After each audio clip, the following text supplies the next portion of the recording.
Deuxième vidéo de la soirée, frérot, on va parler de l'artiste Megan Thee Stallion qui a malheureusement un gros problème en ce moment. Comme d'habitude, les gars, je compte sur vous pour lâcher un maximum de pouces bleus et de me dire dans les commentaires ce que vous en pensez. Let's go pour la story. Megan Thee Stallion a affirmé que son label empêchait toute sortie de nouveaux morceaux. Vu qu'elle est en embrouille avec son label, elle ne peut pas sortir son album. Le nom de son label, je vous le mets là, et elle a signé avec eux en 2018. Son album est prévu pour le 2 mai, mais il risque d'être retardé. En fait, c'est quand le label aura décidé que son album sortira, c'est là qu'il sortira. En fait, il peut sortir en novembre, il peut sortir en avril, enfin bref, n'importe quel moment. Et vous savez pourquoi c'est le 2 mai? C'est le jour de l'anniversaire de la mère de Megan Thee Stallion qui est décédée d'une tumeur au cerveau. Et Megan Thee Stallion, elle a lâché un gros coup de gueule ce week-end, le 1er mars. Plus précisément, c'était sur Instagram lors d'un live. Son label était en désaccord pour une renégociation de son contrat.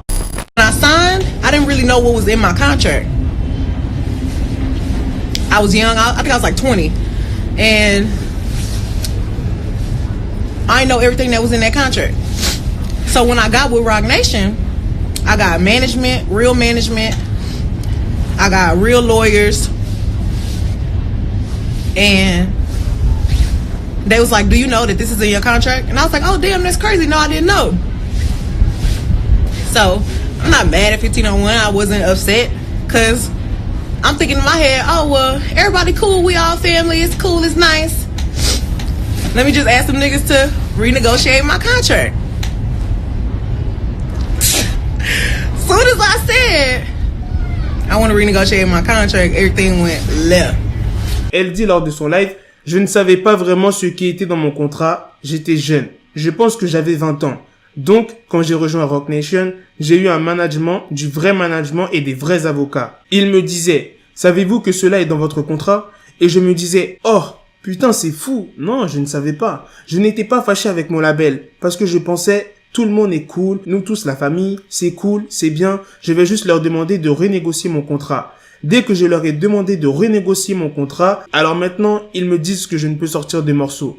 Vous êtes énervé parce que je ne veux pas me prosterner comme une petite garce et vous voulez pas renégocier mon contrat. S'il vous plaît, très important ce qu'elle va dire, là elle s'adresse plutôt aux jeunes artistes qui veulent signer. Cela peut sembler parfait, mais vous devez absolument lire les documents. Lisez toute cette merde. Ne signez pas sans aucun avocat et prenez votre propre avocat qui ont leur propre opinion. Donc voilà les gars, gros coup de gueule de Megan Thee Stallion. Dites-moi dans les commentaires ce que vous en pensez. En plus, lors de son live, elle était quand même calme.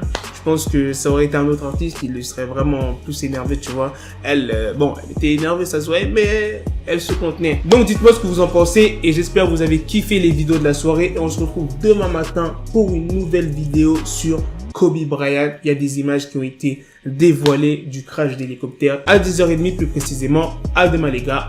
Peace. Got the bezel, had to switch my schedule on my dick, she Lego, never Lego. Her mouth stuck up on me, so I call her Velcro. Till I need my dinero pendejo. Hit my metro if it's about to pencil like it's go Diego. Make it right on schedule. Got a pistol on me with the dick extendo. Bitches in the back just like a fucking echo. Ay, that bitch told me you got pencil dick. She grip on my dick like a selfie stick. I got a big gun, I need help with it. To wet your babe up, Michael fell with it.